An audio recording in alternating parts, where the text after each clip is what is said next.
Merci. Donc, le webinaire est enregistré. Donc, au niveau du déroulé de la séance, je vais commencer par vous présenter ce qu'est le bouquet API particulier, quelles sont les données dont on a besoin. Ensuite, il y aura une petite session de questions-réponses où vous pourrez prendre la parole et me poser vos questions. Ensuite, il y aura trois témoignages au final de 2 départements. Donc, le département de la Seine-et-Marne qui parlera de leur outil de gestion de la cantine scolaire qui intègre une des API d'API particulier, qui est l'API quotient familial. Ensuite, le département des Landes va également témoigner pour parler de leur outil de gestion des aides départementales pour l'octroi de la bourse départementale et des bons vacances. Et là, ils vont à la fois utiliser l'API quotient familial, mais aussi l'API élèves scolarisés et boursiers. Et ensuite, on va faire un tour de table où vous pourrez tour à tour prendre la parole et nous faire vos remontées de besoins. Donc, API particulier, c'est un produit de la direction interministérielle du numérique, du pôle data, qui permet de simplifier les démarches des particuliers auprès des administrations. Donc, comment ça fonctionne?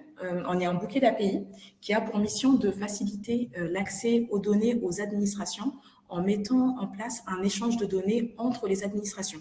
Donc, c'est notamment encadré par l'article 114.8 du CRPA qui explique que les administrations s'échangent entre elles les données des usagers pour un cas d'usage bien précis, donc pour une démarche bien précise.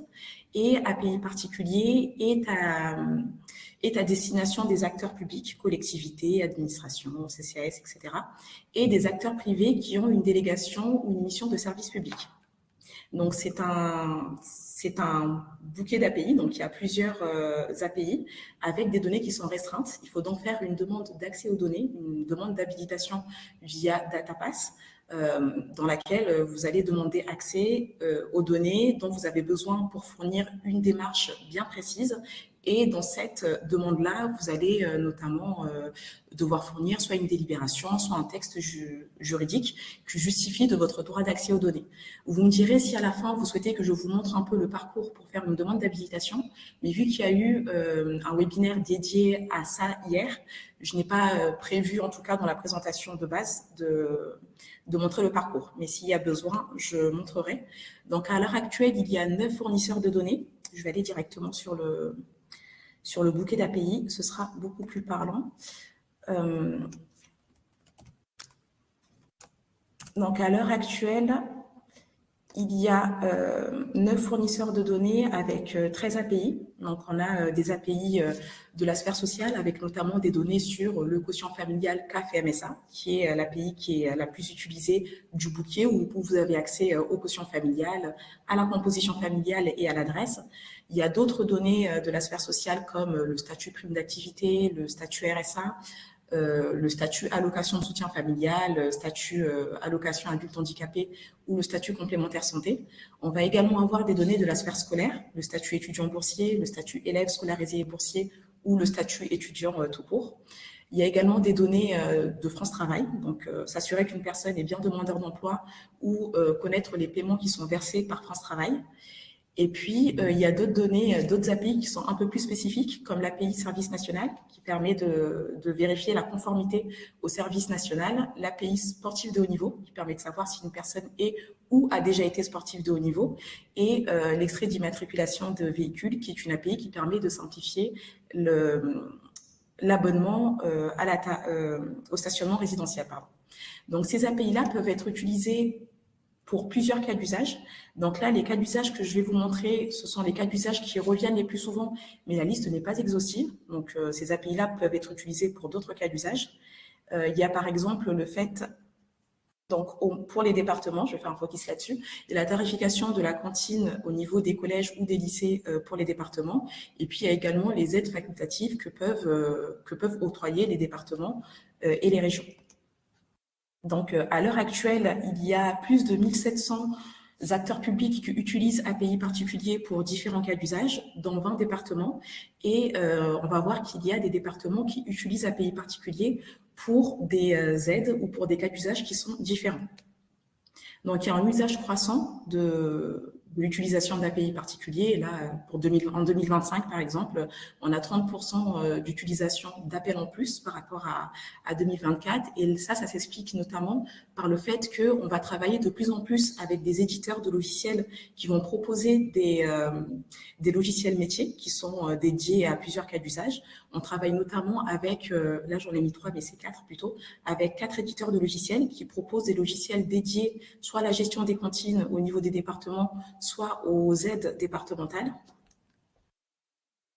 Et donc là, je vais vous montrer quelques exemples d'utilisation des données du bouquet qu'il y a actuellement.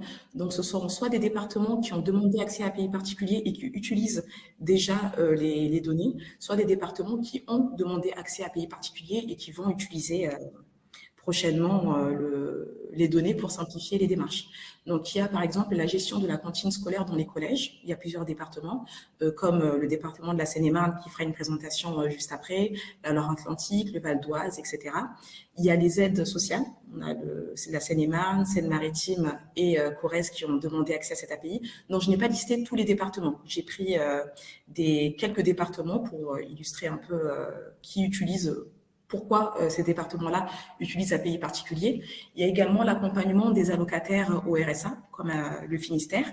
Et puis, il y a également des demandes d'accès pour plusieurs aides départementales.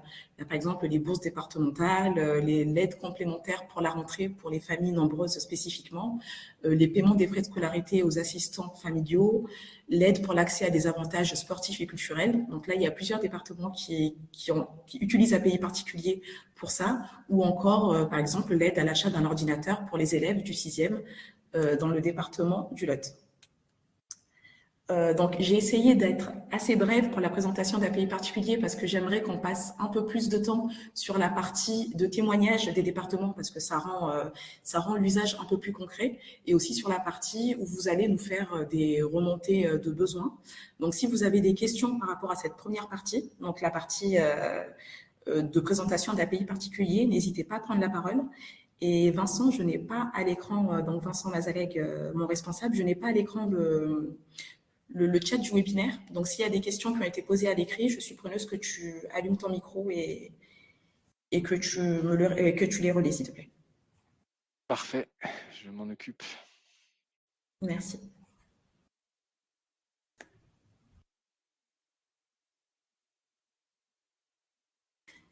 Alors, s'il n'y a pas de questions, je vais vous donner la parole, Hélène. Et je vous laisser partager votre écran pour nous faire le premier témoignage.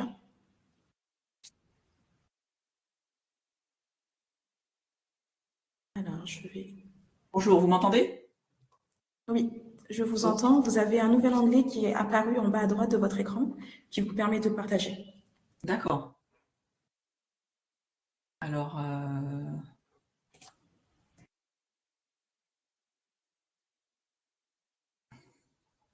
attendez, je partage. Écran 1, écran 2. Voilà. Alors, est-ce que vous voyez mon écran? Oui. Bien. Donc, bonjour à tous. Voilà, donc au département de Seine-et-Marne, donc je m'appelle Hélène François. Je suis chef de projet et responsable d'application au sein de la direction des systèmes d'information et du numérique. Et je vais vous présenter notre utilisation de l'API CAF-MSA qui renvoie le quotient familial et de l'API impôt en partie aussi qui renvoie aussi le quotient familial. Alors, le cas d'usage dans lequel on a utilisé ça, c'est le projet Fraîcheur. Donc, il y a deux composantes. En fait, donc ça, c'est la Seine-et-Marne. Et à Provins, à l'est de la Seine-et-Marne, il y a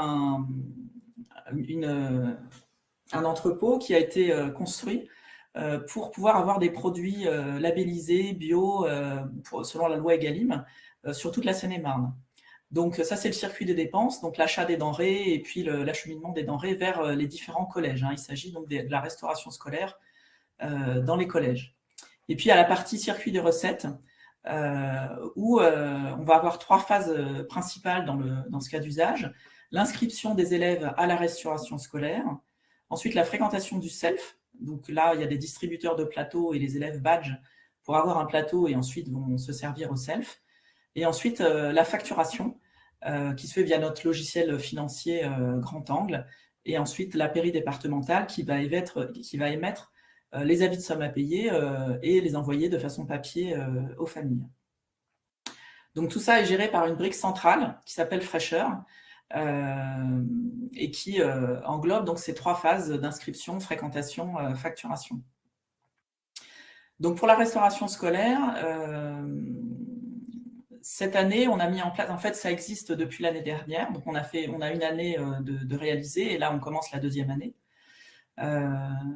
Et cette année, on a mis en place un portail famille pour que les familles puissent s'inscrire en ligne via l'application Cap des Maths, qui est vous connaissez probablement ou pas, je ne sais pas l'application Cap des Maths, hein, c'est la communauté Cap des Maths qui a développé ça, c'est pour toutes les appels à projets et les subventions en ligne, donc c'est un logiciel de formulaire qui permet d'instruire les demandes et ensuite de les envoyer dans le logiciel financier. Et la tarification de la restauration scolaire dépend du quotient familial des familles. Donc, il nous faut obtenir le quotient familial. Et pour ça, on a différentes situations sociales possibles. Soit les gens ont droit à la CAF ou à la MSA. Et dans ce cas-là, on interroge l'API CAF-MSA pour recueillir le quotient familial. Soit ils n'ont pas le droit à la CAF-MSA. Donc, il y a encore d'autres cas. Il y a les cas des assistantes familiales. Il y a les cas des gens qui refusent de présenter des justificatifs. Et puis, il y a le cas de ceux qui n'ont pas d'aide sociale. Et donc là, on fait appel à l'API impôt. Donc, on interroge l'API impôt de la DGFiP pour recueillir le revenu fiscal et le nombre de parts du foyer et calculer le quotient familial en fonction de ça. Alors, on a donc développé un téléservice dans l'application Cap des Maths, dans lequel on a tout un parcours usager pour obtenir les informations nécessaires à l'inscription à la restauration scolaire et à la facturation. Et donc, on a fait l'habilitation. Donc, en fait, on demande que le quotient familial dans cette habilitation. Et ensuite, dans le portail famille Cap des Maths, il y a plusieurs étapes. D'abord, obtenir les données qui sont nécessaires en entrée de l'API CAF-MSA. Donc, c'est notamment l'identité pivot, comme pour France Connect. Donc, c'est nom de naissance, éventuellement le nom d'usage, la date de naissance, le prénom, la commune de naissance, enfin le pays de naissance, et si c'est la France, la commune de naissance et le sexe. Et puis, la date de référence à laquelle on veut le quotient familial. Donc pour la CAF, en l'occurrence, c'est le 1er avril 2025, on s'est fixé là-dessus. Par défaut, c'est le dernier quotient disponible, mais on s'est fixé sur le 1er avril 2025. Pardon. Ensuite, au cours du formulaire, on appelle l'API pour obtenir le quotient familial. Donc les données en retour, c'est le quotient familial à la date du 1er avril 2025. Et on calcule ensuite la tranche de quotient familial pour voir quel tarif sera applicable à la famille. Et puis, on envoie le formulaire dans le logiciel Fraîcheur, qui est la brique centrale. Donc, je vais vous faire une petite démonstration. Alors, Hélène, j'ai juste une question, le temps que vous alliez sur la démo. Donc, vous avez pris le 1er avril 2025 comme mois de référence pour toute l'année scolaire 2025-2026, pour la facturation de toute l'année scolaire? Alors, on l'a pris pour au moins jusqu'à Noël. Et on va voir si on change après, à partir de janvier, pour prendre la dernière version la plus récente, en fait. Donc, c'est une question qu'on se pose, effectivement, de savoir si... Mais je pense qu'on va garder le 1er avril 2025 pour toute l'année, oui. Mais pour les nouvelles inscriptions qui auraient lieu après, on pourrait aussi se poser la question de passer de passer à la version la plus récente, en fait, du quotient familial. C'est une question. Je passe à la démo? Oui, allez-y. D'accord. Donc voilà le portail famille Cap des Maths. Donc c'est un portail qui est pour toutes les subventions ou appels à projets du département. Donc ça concerne la direction des sports, la direction des collèges. la direction de l'aménagement du territoire, enfin un peu beaucoup de directions, on va dire. Donc on a une page d'accueil en fait où on demande la connexion. Donc soit on a déjà un compte, soit on crée un compte, soit on se connecte par France Connect. Alors ça c'est la pré-production que je vous montre, donc elle n'est pas encore, l'identification par France Connect n'est pas encore disponible, mais on est en train de la mettre en place. Donc je me connecte, donc là je me connecte comme un particulier.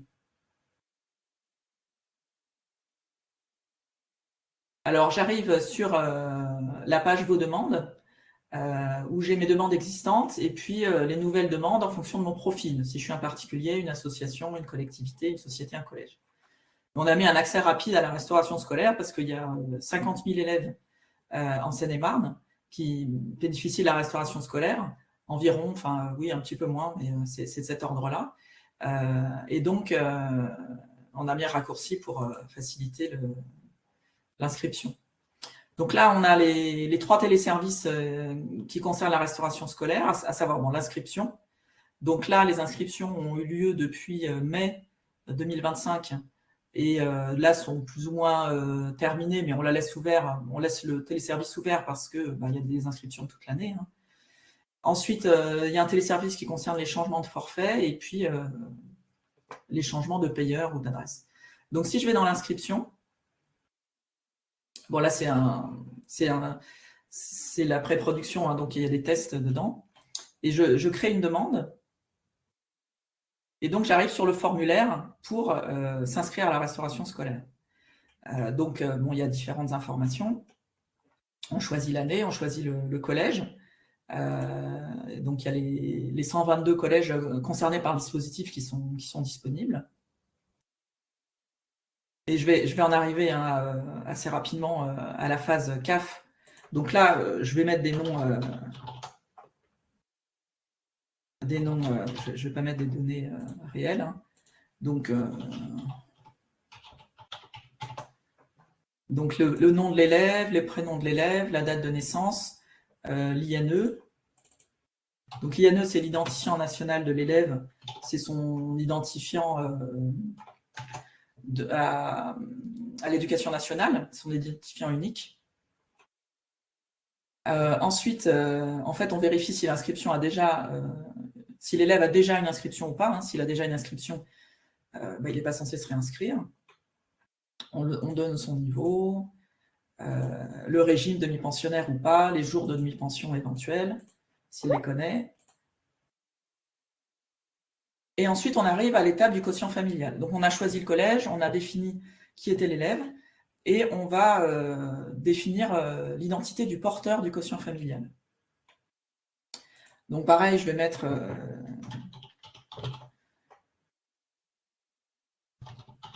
des noms, je vais mettre Paul Dupont. La date de naissance, on va mettre 1990. Voilà. Donc ça, ces informations-là, nom de naissance, prénom, nom d'usage, date de naissance, pays de naissance. Donc si c'est la France, après on demande la commune de naissance et le code postal. Et le sexe. Donc ça, c'est l'identité pivot, en fait. Cette partie-là, c'est l'identité pivot qui est nécessaire, en fait, à l'API CAF MSA. Pardon. Donc, dans le cas, voilà les différentes situations sociales possibles. Soit la personne refuse de présenter des justificatifs et à ce moment-là, elle aura le tarif maximum. Soit c'est une assistante familiale et elle aura le tarif minimum. Soit la personne n'a pas d'aide sociale et on va se baser sur l'API impôt, soit c'est quelqu'un qui est allocataire de la CAF ou de la MSA et c'est là où on fait appel à l'API CAF MSA. Donc là, l'interrogation est en cours et comme j'ai mis des noms et prénoms qui n'existent pas, du coup, là, ça ne remonte pas, mais on aurait le quotient familial qui s'affiche là, mettons 564, je ne sais pas, et l'année qui va donc être avril 2025. Pour la CAF. Pour la MSA, je crois que c'est toujours... c'est pareil, on demande aussi le 1er avril 2025. Alors, pour gérer le cas où ça ne remonte pas, parce que en fait, l'API CAF MSA fonctionne dans la plupart des cas, mais il y a des cas où ça ne fonctionne pas, soit parce que les données en entrée ne sont pas correctes, notamment entre nom d'usage, nom de naissance, ou la date de naissance des fois, donc soit parce que, je ne sais pas, il y a une interruption de l'API CAF, même si elle est très très disponible, ça peut arriver. Et dans ces cas-là, on a la question, le quotient familial ramené est-il correct? Donc si oui, c'est parfait. Et sinon, on demande l'attestation CAF ou MSA. Donc on va chercher le document. Et on renseigne le quotient qui figure sur l'attestation. Donc l'usager, la famille renseigne le quotient qui figure sur l'attestation. Et on obtient la tranche de quotient familial avec le prix qui s'affiche, le prix mensuel qui va s'afficher en fonction de la tranche. Donc il y a 14 tranches au département de Seine-et-Marne, et donc les prix varient selon les tranches. La tranche 1, c'est la plus faible, et la tranche 14, c'est la plus élevée.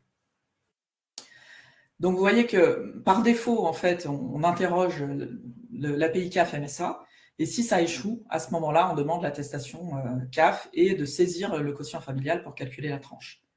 Alors sur la API impôt, c'est exactement pareil, sauf que ça se base sur le numéro fiscal du porteur du quotient familial. Donc là, on renseigne le numéro fiscal, on demande un consentement par rapport à ce que ce numéro fiscal permette de récupérer le revenu fiscal et le nombre de parts. Et ensuite, ça renvoie le revenu fiscal et le nombre de parts, et ça calcule le quotient familial et la tranche de quotient familial. Donc si le revenu et le nombre de parts ramenées ne sont pas corrects, à ce moment-là, on demande le dernier avis d'imposition. On demande de saisir le revenu et le nombre de parts, et ça calcule le quotient familial et la tranche de quotient familial. Donc c'est le même système, c'est-à-dire que par défaut, on fait appel à l'API, et si ça ne fonctionne pas, je reviens sur le... Si ça ne fonctionne pas, on demande le document qui porte les informations. Alors, pour vous donner un ordre de grandeur ça, c'était en 2024-2025. Donc, c'est un camembert qui présente les différentes situations sociales. On avait à peu près un quart des gens qui n'avaient pas d'aide sociale, enfin, en tout cas, qui déclaraient ne pas en avoir. Très peu d'assistantes familiales. Et on avait à peu près les 3/4 qui bénéficiaient de la CAF ou de la MSA.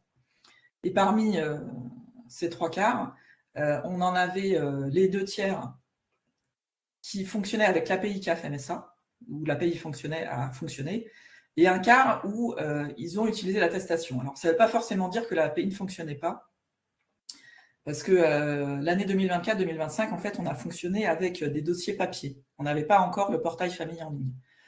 Donc, ça a été une saisie manuelle par des agents qui ont fait appel à l'API CAF, alors là, depuis l'application Fraîcheur, et quand ils n'y arrivaient pas, ils demandaient l'attestation.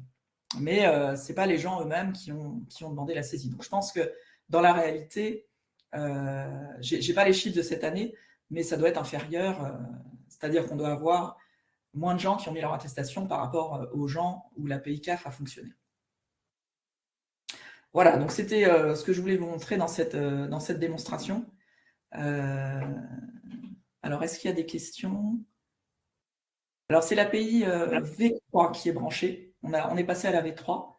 Je voyais la question de M. Bayard. Alors, c'est plutôt l'API QF V2, donc c'est la version 2 de l'API quotient familial, mais c'est la V3 d'API particulier. Mais bon, je lui ai répondu là-dessus. D'accord. Et du coup, sa deuxième question, c'est quelle différence sur les droits des usagers entre le fait d'être allocataire et donc de remonter via le quotient familial ou le fait de vous baser sur le revenu fiscal de référence? Alors, quand on est allocataire de la CAF, le quotient familial est calculé aussi en fonction des aides sociales. Alors, quand on n'a pas d'aide sociale, on passe par le revenu fiscal de référence de l'avis d'imposition et le nombre de parts. Donc, Le QF, c'est le revenu fiscal de référence divisé par le nombre de parts et divisé par 12 pour avoir le quotient familial mensuel. Donc le calcul est un peu différent, en fait, c'est les aides sociales qui font la différence. Georges, est-ce que c'est plus clair pour toi? Sinon, n'hésite pas comment dire ça, à activer ton micro et à poser la question directement.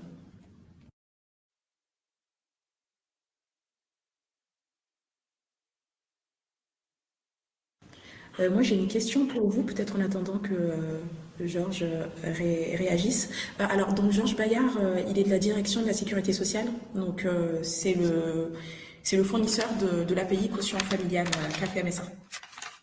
D'accord. Et moi, j'ai juste une question parce que vous disiez que vous êtes en train de vous raccorder à France Connect. Donc, si la personne passe par France Connect pour s'identifier dans la première brique, est-ce qu'il y aura toujours la partie où on voit qu'elle doit fournir son identité, ou est-ce que toute cette partie-là sera écartée? Où elle doit fournir son identité pour pouvoir appeler l'API? Effectivement, si la personne se fournit avec France Connect, il est possible de raccourcir la procédure pour que l'identité pivot de France Connect soit utilisée dans l'API CAF-MSA, enfin en tout cas à ma connaissance. Alors après, il faut le mettre en place. Je pense qu'on va déjà mettre en place France Connect sans l'identité pivot et garder la demande de l'identité pivot. Et dans un deuxième temps, on va raccourcir l'identité pivot parce que effectivement, ça évite de collecter des données personnelles, ce qui est quand même très intéressant. Et puis ça permet d'éviter également les erreurs de saisie. Comme vous disiez, parfois l'API qui est remontée, enfin l'API ne remonte pas le quotient familial parce qu'il peut y avoir des erreurs de saisie au niveau du nom de naissance, etc. Et c'est vrai que le fait de proposer France Connect, on est sûr que l'identité qui est remontée permet de faire l'appel sur l'API et de remonter le quotient familial derrière. Tout à fait. Ça optimise aussi les chances d'avoir une réponse de l'API CAF-MSA parce que les données sont meilleures. Souvent, c'est des problèmes de données quand l'API ne renvoie pas d'informations. Il faut savoir qu'il y a les gens, il y a vraiment de tout. Des gens arrivent à saisir très facilement leurs informations et d'autres ont des noms plus complexes aussi avec des tirets, des accents et compliqué. Il y a la problématique des prénoms aussi. Est-ce que ça met un prénom, plusieurs prénoms? Est-ce qu'on les sépare avec des virgules? Des fois, ça fait qu'on rencontre certaines difficultés dans l'appel de l'API.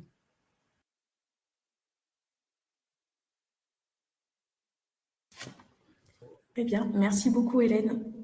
Est-ce qu'il y a d'autres questions ou est-ce que vous voulez compléter Hélène? Non, bon côté, c'est bon. Non, je suis désolé, je peux prendre la parole une minute, Georges Bayard, DSS. Je suis désolé, j'avais plus accès à rien, mon PC était en panne. Enfin, pour préciser ma question, je me demandais si on avait, point de vue usager, les mêmes droits qu'on passe par le QF-CAF, CNAF et le RFR, parce que a priori ce que vous avez dit, c'est que le RFR, non, le QF-CAF, il intégrait les autres prestations, c'est ça? Alors,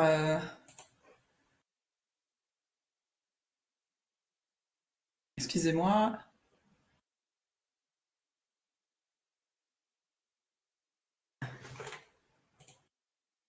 Ah, j'ai un problème.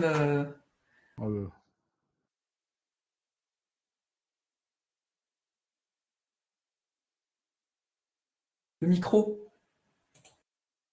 Alors, on vous entend, Hélène. Vous m'entendez aussi, il a parlé de oui, je pense que c'est un souci au niveau de l'application. Parce que ça apparaît pas. Donc, d'accord, vous m'entendez. D'après ma compréhension, en fait, le calcul à la base est le même, c'est-à-dire que c'est fonction du revenu fiscal de référence et du nombre de parts. Sauf que comme la personne a des aides sociales, ça vient modifier le calcul, mais je ne saurais pas vous dire exactement comment. Donc, c'est pour ça que si la personne est à la CAF, elle est censée passer par ce biais. Et si elle n'a pas d'aide sociale, à ce moment-là, elle passe par l'avis d'imposition.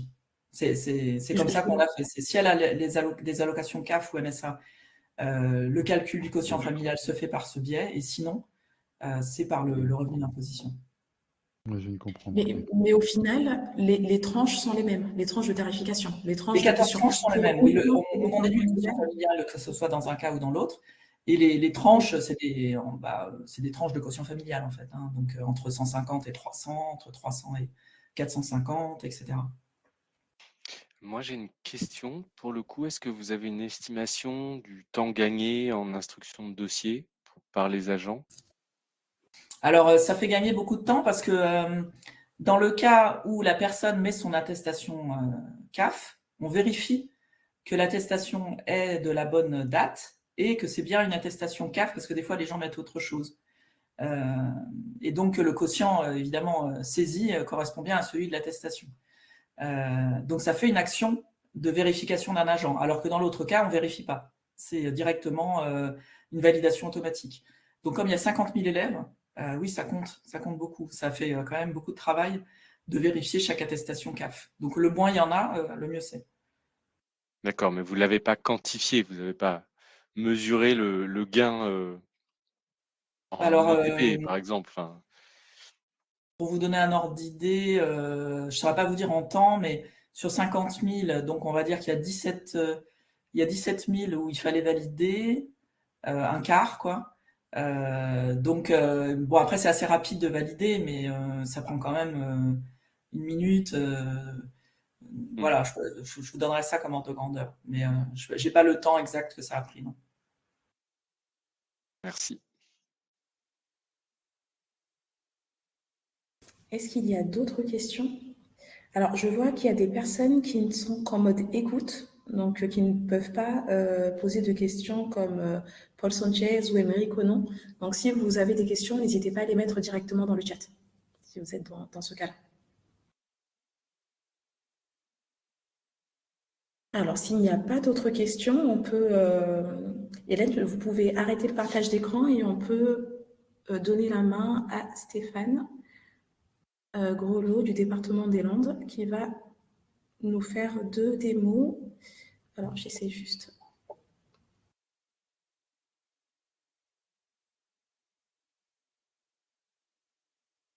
Stéphane, vous pouvez présenter... vous êtes présentateur. Normalement, il y a un onglet qui vient d'apparaître en bas à droite de votre écran qui vous permet de partager votre écran. Et votre micro est coupé, au cas où vous...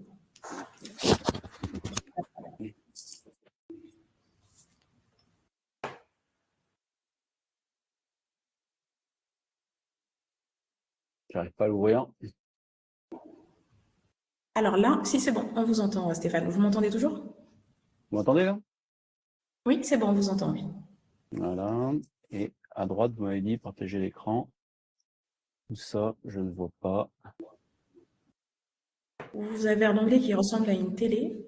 Ce n'est pas le cas? Ouais. Voilà, c'est bon. Non, je ne le vois pas, hein, votre onglet. Vous ne le voyez pas? Alors, Hélène, je ne sais pas si vous êtes toujours présentateur. Ouais, Attendez, je réessaye. Vous m'entendez? Oui, alors j'ai l'impression que vous êtes toujours présentateur. Est-ce que vous pouvez retirer le partage d'écran? Alors, je l'ai retiré, hein. Mais en Vous fait, l'avez le retiré? bouton, il est au milieu, il n'est pas à droite, il est en plein milieu. Le bouton Ah, pour autant pour moi. partager. Donc, il ne se présente pas pareil. Ok. Il est entre les autres boutons, en fait. Ok. Et vous le voyez, le bouton, Stéphane, ou pas? Non, je vois Alors, rien, moi. je vais essayer de... Moi, je vois toujours la présentation de Hélène. Ah, ah bah alors, je dois être encore en partage. J'ai des problèmes de connexion, en fait, et du coup, j'ai du mal à...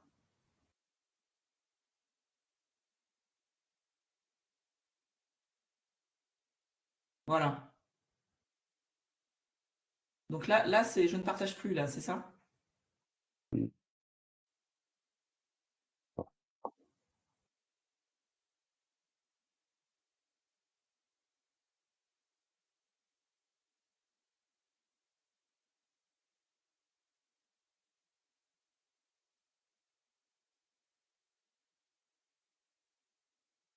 Bien, je crois que je reste le seul animateur de cette présentation. Oui, c'est bon, j'ai pu revenir, Non, Vincent. c'est bon. Ok. Je pense que Stéphane est parti et qu'il revient. Ouais.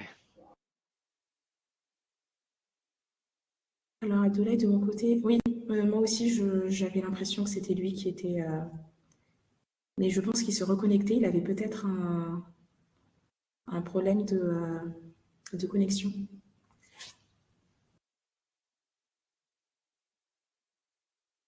Vous êtes de retour, Stéphane, donc je vous remets. Donc là, vous apparaissez bien en tant que présentateur, Stéphane. Voilà, là, c'est bon. C'est bon? Ok, très bien. Ah ouais, je préfère y couper et revenir. Je sais pas si c'était ça ou pas. Hop. Voilà, c'est bon. Vous voyez l'écran? Ça y est, on voit votre écran, oui. Voilà, bon, je vais essayer d'être très bref, vu qu'il est déjà 15h10. Donc, moi, je vais vous présenter deux dispositifs qui ont été développés en interne et qu'on a réalisés avec la Direction de l'éducation, de la jeunesse et des sports du département des Landes. Donc, moi, j'appartiens à la cellule études et projets et du développement. Ces deux dispositifs, ils ont été mis en place avec Aurélie Monteil, qui est présente aussi avec nous à La Réunion. Donc, pour toutes les questions qui sont vraiment très métiers, je pense qu'elle prendra la parole. Donc, les deux dispositifs que je vais vous présenter, donc ils avaient vraiment une démarche afin de faciliter les demandes des usagers, mais aussi évidemment le traitement et le contrôle du département en essayant de se passer au maximum des documents scannés. Le premier dispositif, donc là, je vous ai mis directement l'application, si vous la voyez bien. Donc, j'ai flouté les noms et les prénoms par confidentialité au maximum. Donc, ce dispositif, là, le premier, concerne les bourses départementales. Alors, on se sert justement de l'API statut élève scolarisé et boursier afin de pouvoir savoir dans quel établissement se trouve un enfant, s'il est boursier, son niveau de bourse et son statut. Au département, il faut savoir que les demandes passent par l'application Eden de MG10. Alors pour l'instant, cette application ne dispose pas de l'API scolarité. Donc on a mis au point cette petite interface pour traiter les demandes, tout simplement par un import Excel de la base Eden et des informations saisies par les usagers. Et donc cet export finit dans notre interface afin de procéder au traitement. Donc là, vous pouvez le voir par exemple, on a importé des données. J'ai une liste à gauche des différents établissements, collèges et établissements du second degré. Je fais une recherche, donc là on attaque directement le service de l'API. Bon, c'est quand même assez rapide, vous voyez. Et là, on a le résultat des demandes avec les noms, prénoms des enfants, s'ils sont scolarisés, boursiers. Bon, je vous ai mis quelques petits exemples concrets. Par exemple, là, on voit bien qu'il y a un élève qui est bien scolarisé, bien boursier, avec un niveau de bourse à 3, son statut scolaire, sa bourse. Bon, là, tout se passe bien. On a les mêmes problèmes que pour la présentation précédente. Des fois, les champs sont mal remplis. On peut avoir, par exemple, l'année qui est mal renseignée ou qui est manquante. Donc, on a mis au point d'autres petites interfaces qui permettent éventuellement de corriger des dates de naissance et d'attaquer directement la table pour modifier peut-être le nom ou le prénom pour si l'usager a mal renseigné. Ouais, je pense que tout le monde comprend un peu le fonctionnement. On peut aller directement aussi sur l'application apigouv.fr en tapant un nom, un prénom, un établissement. On a une liste, par exemple. Je vous fais rapidement, si je tape un code, je vais reprendre celui qui était précédent, par exemple. Allez, hop. Je vais prendre cet exemple-là. Là, vous voyez, scolarisé, boursier, niveau 3. Ensuite, là, j'ai le code de l'établissement. Je peux, en simplement rajoutant le numéro, pour retrouver les informations. Hop, je vais me remettre ici. Vous voyez? Donc, Je tape le code d'établissement, je récupère le nom de l'établissement, j'ai plus qu'à renseigner le nom, le prénom de l'élève, sa date de naissance, son sexe, l'année scolaire, et à droite, j'aurai les informations qui correspondent à l'enfant. Voilà. Donc tout ça, c'est pour si toutes les informations sont bien remplies, pallier à des documents qui sont manquants. Voilà, tout simplement. Ça permet de faire gagner du temps. Je reviens ici. Et ensuite, une fois qu'on a toutes ces informations, dans notre cas à nous, vu que Eden ne possède pas l'API scolarité, les agents de l'éducation peuvent finir de compléter le dossier. En sachant que Eden, par contre, dispose de l'API DGFiP, tout ce qui concerne les niveaux d'imposition. Voilà, donc ça c'était pour notre premier dispositif qui concerne les bourses scolaires. Je vais passer rapidement à celle des bons vacances. Alors, le dispositif des bons vacances, lui, par contre, il s'appuie sur l'API quotient familial CAF et MSA. Voilà. C'est un dispositif du département qui sert à encourager le départ des enfants en vacances collectives. Voilà, donc en leur apportant une aide financière. Le dépôt en ligne des demandes se fait par contre par des structures, des organismes, pas par les parents eux-mêmes. Voilà. Donc ce sont les structures en charge du dossier de l'enfant qui remplissent les informations. Alors, actuellement, les pièces à fournir sont pour les allocataires CAF la carte d'identité vacances, qui précise bien aussi la date de validité, ou en cas de défaut de ces cartes d'identité vacances, une attestation de non-droit à la carte d'identité avec l'attestation de QF. Voilà, c'est un peu la même chose pour les allocataires MSA. Voilà, donc je prends l'exemple d'une structure comme INX, c'est un centre de loisirs, voilà, va remplir ces informations pivots. Alors, obligatoire, le nom, le prénom, date de naissance, commune de naissance. Et avec ces informations-là, nous sommes censés récupérer sur l'API toutes les informations des non-allocataires 1 et 2, le quotient familial, les enfants. Bon, j'ai tout flouté, bien sûr, pour qu'on ne voit rien. Voilà. Donc, ce qui nous permet, donc à gauche, ce sont les informations saisies par la structure. À droite, c'est la partie administrateur. Les structures ne le voient pas, ça, je vous rassure. Là, on est en mode administrateur. En tout cas, ça nous permet à nous de pouvoir vérifier que le quotient familial est bien de 891, comme indiqué par la structure.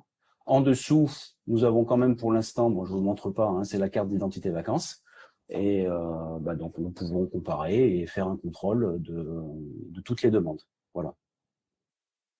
Et en fonction de ça, bien sûr, ça nous permet de valider l'octroi de l'aide. Voilà, voilà. Merci Stéphane.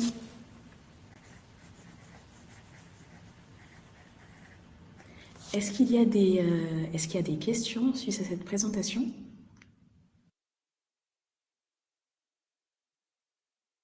Alors, il y a une question. Les API peuvent-elles être utilisées et habilitées pour réaliser des contrôles sur la qualité des données, notamment sociales, mais également sur les bases de tiers physiques, à partir d'applications internes d'analyse de données? Je suis preneuse que vous preniez la parole pour mieux expliquer. Sinon, si Vincent, tu as bien compris sa question et que tu peux prendre la parole pour lui répondre, Oui. n'hésite pas. Donc, le cadre d'utilisation de nos API, c'est c'est le CRPA, c'est l'article L114-8. Donc, l'objectif de cette circulation de la donnée, c'est bien de simplifier les démarches administratives des usagers et non pas de faire du contrôle sur la qualité des données. Donc, le fait d'utiliser les API vous garantit d'avoir une qualité parfaite de données puisque ce sont les données à la source. Et donc, c'est le corollaire de l'utilisation des API, mais au départ, elles sont faites pour simplifier les démarches des usagers.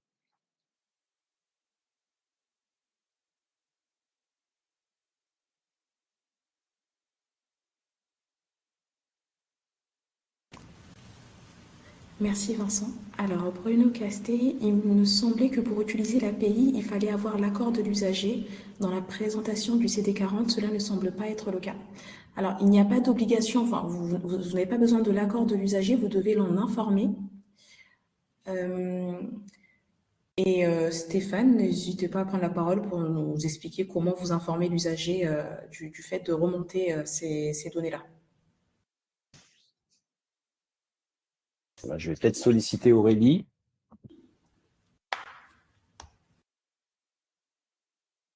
Alors, je vérifie juste si elle a son micro, Aurélie. Oui. Alors, je ne la vois plus. Si, elle y est, je vois qu'elle est Ah, si, elle est connectée là. encore. Aurélie, normalement, vous pouvez prendre la parole, votre micro est bien actif.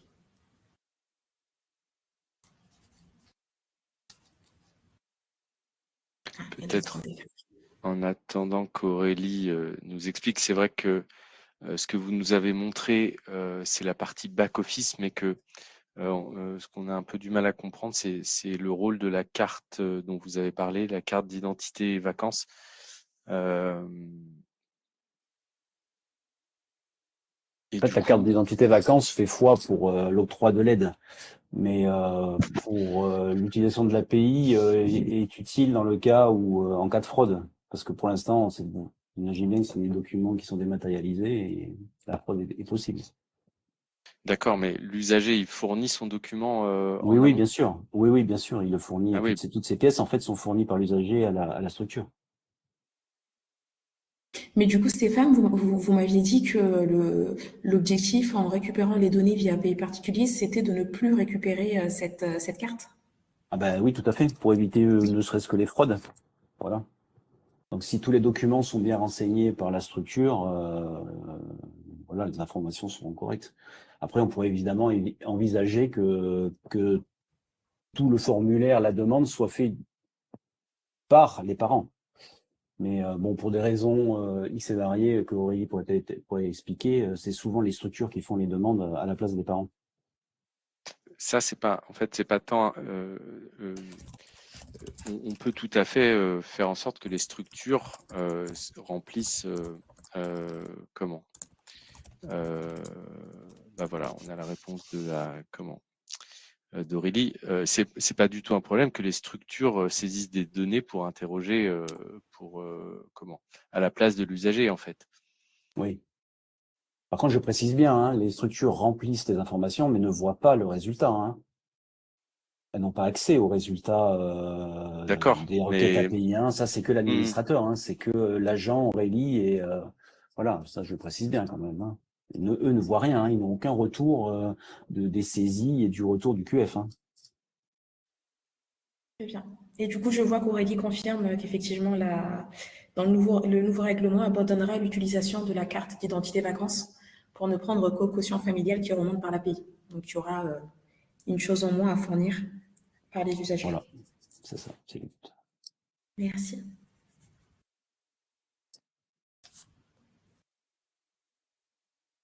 Est-ce qu'il y a d'autres questions ?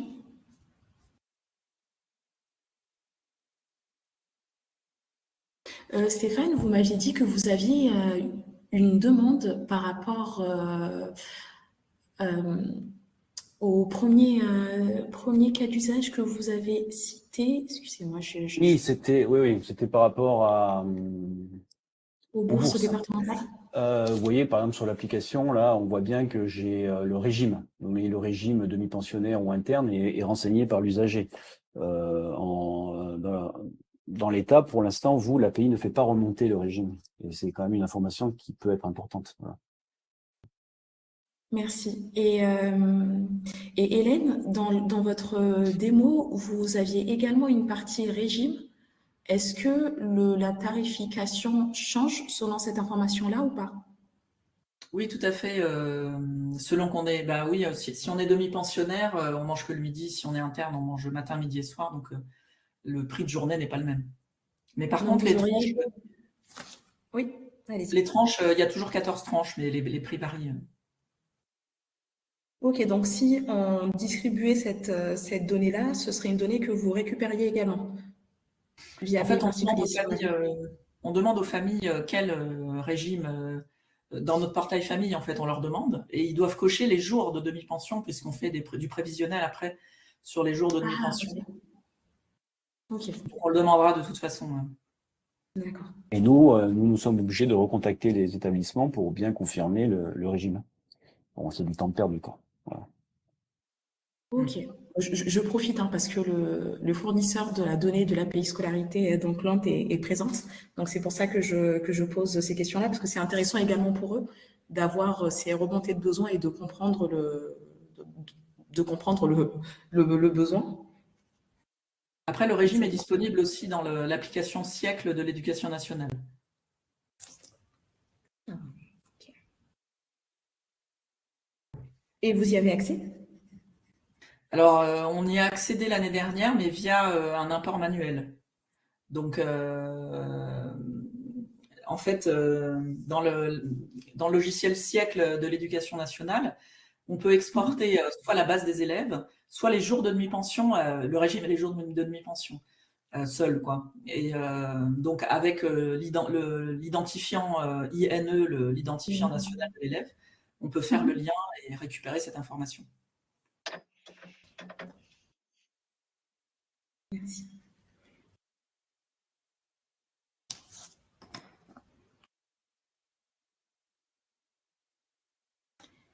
Est-ce qu'il y a d'autres questions ?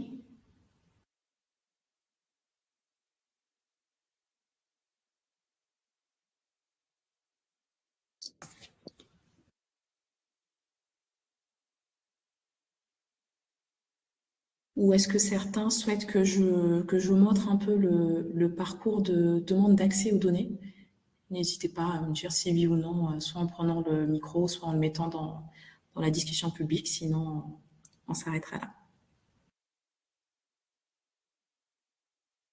Non, moi, éventuellement, j'avais une question par rapport à... Nous, par exemple, on a fait une demande pour l'API DGFIP. Bon, la demande est un petit peu plus compliquée.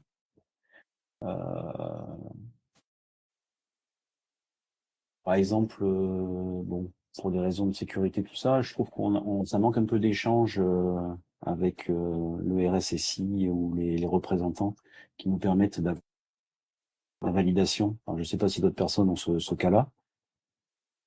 Parce que pour l'instant, dans une autre application de prédonneur d'études, on a aussi l'API pour les étudiants boursiers, mais en études supérieures, avec les pivots comme l'INE, tout ça, voilà. Mais par exemple, pour les remontées fiscales, effectivement, c'est la DGFIP.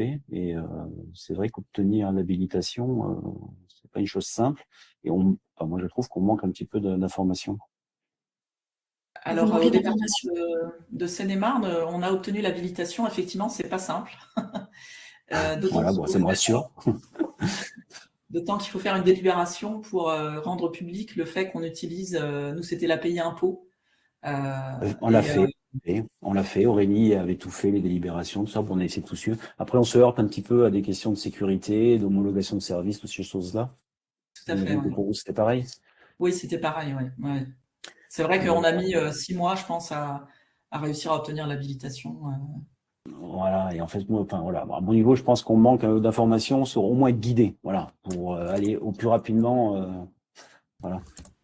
Après, on a écrit, il y a un email de contact à la DINUM, je crois, ou non, c'était pour l'API impôt, et la personne nous a accompagnés, en fait. On a une personne qui nous a accompagnés dans cette démarche.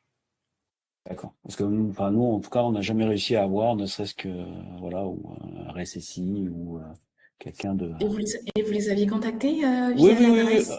oui, enfin, j'ai eu des échanges avec des personnes, il n'y a pas eu de souci, hein, mais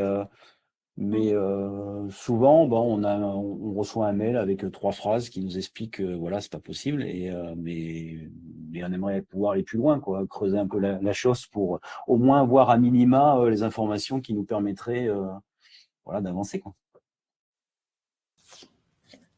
Alors, c'est une équipe différente de la nôtre. Ah oui, je sais. Oui. mais ok.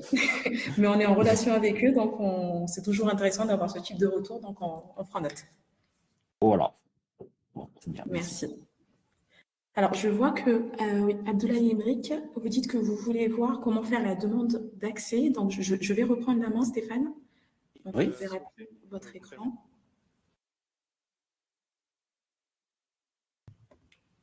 Est-ce que vous voyez bien mon écran? Normalement, oui. Oui, on le voit. Ok, très bien. Alors, en arrivant sur le lien API particulier, je vous l'enverrai juste avant la fin de la réunion, vous pouvez cliquer ici sur demander un accès et vérifier votre éligibilité. Ensuite, ici, on vous demandera qui vous êtes. Donc, vous êtes une collectivité ou une administration. Donc là, vous cliquez sur demander une habilitation à API particulier. Ensuite, on va vous demander qui se charge techniquement de l'intégration de l'API. Donc, cette question, ça permet de faire un premier filtre parce que si vous dites que c'est votre éditeur, donc ici, vous allez pouvoir chercher votre éditeur de logiciel. Et nous, on fait un travail en amont avec votre éditeur de logiciel pour vous simplifier votre demande d'habilitation. Donc, par exemple, si vous avez si vous êtes client d'un éditeur de logiciel et qu'il a un formulaire pré-rempli API particulier, à ce moment-là, vous aurez un formulaire dans lequel n'apparaîtra que les données que votre éditeur intègre pour votre cas d'usage. Et ça vous évitera d'avoir toute la liste des API qu'il y a au niveau d'API particulier. Et si vous avez un éditeur de logiciel mais qui n'est pas référencé, là, vous cliquez sur aucun de ces éditeurs et ça vous permet de nous le signaler et que nous, derrière, on puisse contacter cet éditeur et lui expliquer notre démarche, etc., pour pouvoir ensuite lui créer un formulaire pré-rempli. Parce que parfois, il y a des éditeurs que nous ne connaissons pas et on a connaissance de ces éditeurs grâce à vos remontées d'informations. Donc là, je vais plutôt cliquer sur vos développeurs. Donc, vous développez en interne votre logiciel. Ici, je vais aller directement sur l'aide facultative départementale parce que quand vous cliquez sur vos développeurs, vous avez des formulaires pré-remplis par cas d'usage. Donc, pour chaque cas d'usage qui sont les plus fréquents au niveau d'API particulier, il y a un formulaire pré-rempli dans lequel il n'y a que les données qui peuvent être nécessaires pour ce cas d'usage-là. Donc, il y a également la tarification cantine collège pour les départements. Donc là, je vais cliquer là-dessus, sur l'aide facultative départementale. Et ensuite, ici, vous allez avoir toutes les étapes du formulaire. Donc, expliquer votre projet, le traitement des données, donner le cadre juridique, les modalités d'appel. Est-ce que vous allez passer par France Connect ou est-ce que vous n'allez utiliser que l'identité pivot, par exemple, ainsi que les contacts que vous avez en interne. Donc là, je clique sur débuter mon projet. Là, vous allez mettre le nom du projet. Par exemple, pour la Seine-et-Marne, il me semble que c'est le Seine-et-Marne Fraîcheur, le nom du projet. Ici, vous allez décrire le projet. Donc, quelles sont les aides facultatives que vous souhaitez simplifier? Quels sont les critères de tarification ou d'attribution qui justifient le fait que vous demandez accès à ces données-là? Et où apparaîtront les données, qui pourra les voir? Par exemple, est-ce qu'il s'agit d'un service en ligne? Voilà, c'est ce que je voulais dire. Est-ce qu'il s'agit d'un service en ligne comme ce que vous a présenté Hélène au début de la présentation? Ou est-ce que c'est un back-office comme vous a présenté Stéphane lors de sa présentation? Donc ici, bon, je ne vais pas compléter pour aller plus vite parce que je vois qu'il est déjà 32. Là, si vous avez une maquette du projet, c'est bien de la mettre. Comme ça nous permet de mieux visualiser le rendu, ce que ça donnera. Ici, on vous demande une date de mise en production. Ce n'est pas obligatoire, mais on vous conseille quand même de le mettre parce que nous, ça nous permet d'avoir une idée sur la date à laquelle vous allez commencer à faire des appels. Moi, ça m'arrive de temps à autre de regarder dans les demandes d'habilitation et si je vois qu'il y a une date de mise en production prévue qui a été mise et que 2-3 mois plus tard, il n'y a toujours pas eu d'appel avec le jeton associé à cette demande d'habilitation, je contacte l'administration et je lui demande est-ce qu'elle a un souci, est-ce qu'elle veut être accompagnée ou autre pour pouvoir faire les appels sur l'API. Donc là, il y a la volumétrie approximative. Donc, c'est le nombre de démarches ou de dossiers qui sont traités dans l'année. C'est également facultatif, mais je vous recommande également de le mettre parce que nous, ça nous permet, si on voit qu'il y a eu 50 000 appels, mais que, je reprends l'exemple, en Seine-et-Marne, elle a dit qu'il y avait 50 000 collégiens qui allaient à la cantine. Là, on se dira, bon, c'est normal, ça faisait partie de la volumétrie approximative. Mais si je vois qu'il y a 50 000 appels pour une personne qui avait mis comme volumétrie approximative 100, à ce moment-là, on va la contacter pour s'assurer qu'elle fait bien les appels de la bonne manière. Ensuite, comment seront traitées ces données, donc qui est destinataire des données, ainsi que la durée de conservation des données en mois. Donc là, on recommande 36 mois parce que ce sont les recommandations de la CNIL. Et si vous mettez plus parce qu'il peut y avoir un contrôle de la CAF, c'est très souvent pour cette raison-là que certaines administrations demandent plus. À ce moment-là, on vous demandera de justifier de la durée de la conservation de la donnée. Moi, je vais mettre 30. On va ensuite vous demander quel est le cadre juridique qui encadre votre projet. Donc là, c'est le cadre général qui est mis automatiquement, l'article 114.8 du CRPA. Ensuite, on va vous demander de fournir soit un cadre légal spécifique à votre département, à votre collectivité, soit de fournir une délibération. Donc là, la délibération, il ne faut pas délibérer pour API particulier. Vous allez prendre votre délibération qui existe et qui montre que vous avez une aide ou une démarche qui nécessite l'accès à ces données-là. Bon, je suis désolée, je vais juste mettre cette URL-là pour aller plus vite. Vous pouvez soit joindre la délibération, soit mettre une URL qui redirige vers cette délibération. Ensuite, ici, on va vous demander comment les usagers accéderont, au final, comment vos usagers vont s'identifier pour que vous puissiez accéder aux données. Est-ce que vous allez simplement passer par le jeton API particulier ou est-ce que vous allez également proposer France Connect? Et dans le cas où vous proposez France Connect, on vous demandera de mettre le numéro d'habilitation France Connect qui vous permettra d'accéder à API particulier. Là, je vais un peu vite, mais au besoin, on pourra refaire un point en bilatéral pour pouvoir refaire le point là-dessus. Ensuite, ici, on vous demande quelles sont les données dont vous avez besoin. Donc ici, on a listé toutes les données qui peuvent être intéressantes pour ce cas d'usage. Et là, il ne faut cocher que les données dont vous avez besoin et qui sont citées dans votre délibération. Si par exemple, vous cliquez sur statut demandeur d'emploi, alors que dans votre délibération, il n'est pas marqué que vous avez une tarification spécifique pour les demandeurs d'emploi ou que la démarche ne nécessite pas d'avoir accès à cette donnée, nous, ça nécessitera de revenir vers vous pour vous demander de décocher cette donnée, par exemple. Donc, il faut vraiment cocher que les données nécessaires. Donc là, par exemple, je vais en cocher 2, donc quotient familial et les données d'identité de l'élève. Et ensuite, ici, vous cliquez sur suivant. Donc, on va vous demander le contact métier, la personne à contacter si on a une question métier sur votre service. Le contact technique, ça peut soit être vous, soit si vous passez par un éditeur de logiciel à ce moment-là et que c'est l'éditeur qui va se charger de récupérer le jeton et de le mettre dans le logiciel, à ce moment-là, c'est mieux de mettre l'éditeur de logiciel. Et ensuite, le délégué à la protection des données qui peut soit faire partie du département, soit être une personne qui est externalisée. Ah oui, pardon. Je vais mettre 6 mois un peu partout. Hop.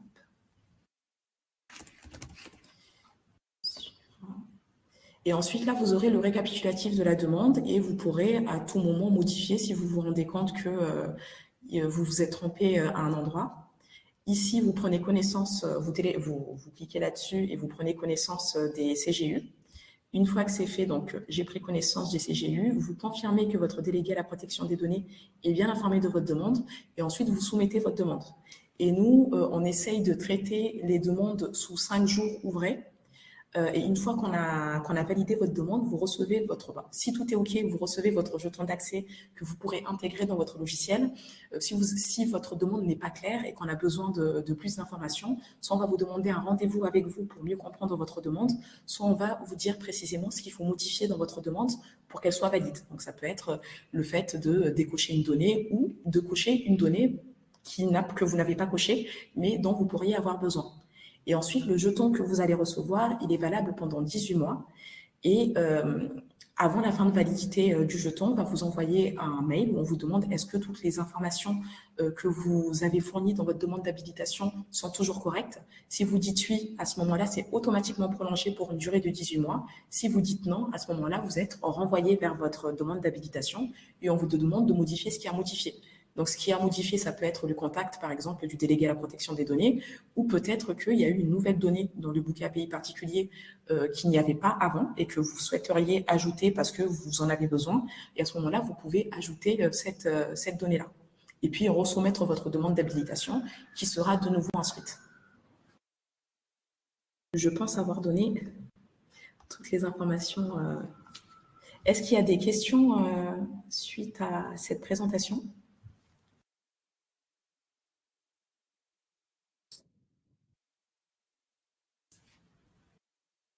Non, pour moi, c'est bon. Alors, Romain Desvignes, j'ai bien compris que l'API particulier n'a pas été prévu pour cela, mais envisagez-vous d'ouvrir l'API pour permettre au DSI de réaliser des contrôles sur la qualité des données de nos SI, conseil départemental? Alors non, ce n'est pas prévu. Là, l'utilisation de l'API, c'est vraiment de simplifier les démarches au niveau des usagers pour avoir moins de justificatifs à fournir et également au niveau des administrations pour accélérer l'instruction, comme disait Hélène, hein, où il n'y a plus besoin de faire de vérification. Il calcule directement le tarif et ensuite le tarif est envoyé à la famille, mais on n'envisage pas d'ouvrir l'API pour réaliser des contrôles de qualité.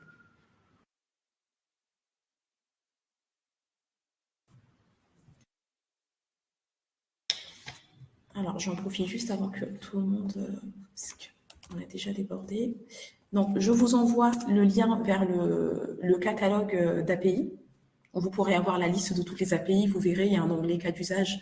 Donc, vous pourrez aller voir les cas d'usage qui vous concernent et voilà, les lire, vous informer. Et ensuite, si vous souhaitez demander un accès aux données, vous pouvez demander directement ou sinon prendre rendez-vous avec moi et puis on pourra discuter de vos besoins. Donc, je mets mon adresse mail ici. Excusez-moi, j'ai une dernière question. Oui. Ouais, c'était en fait par rapport à les étudiants en études supérieures. Ça marche avec l'INE, par exemple, mais dans le cas des étudiants qui sont dans le privé, on n'a aucune information. Il n'y a rien qui est prévu pour. Parce que nous, par exemple, dans le cas de prêt d'honneur, on a beaucoup d'apprentis. Et du coup, ils Privé n'ont pas hors d'INE. contrat avec l'État?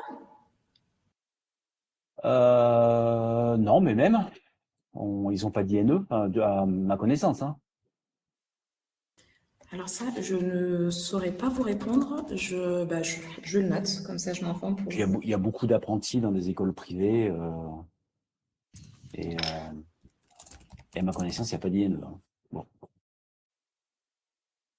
Eh ben, je le note parce que Qui fait que ça limite le champ d'action, forcément.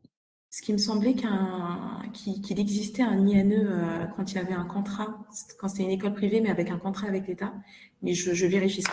Je ne vais pas vous dire de Oui, bêtises. si vous pouvez me donner l'info, ouais, ça m'intéresserait, ouais. Ok.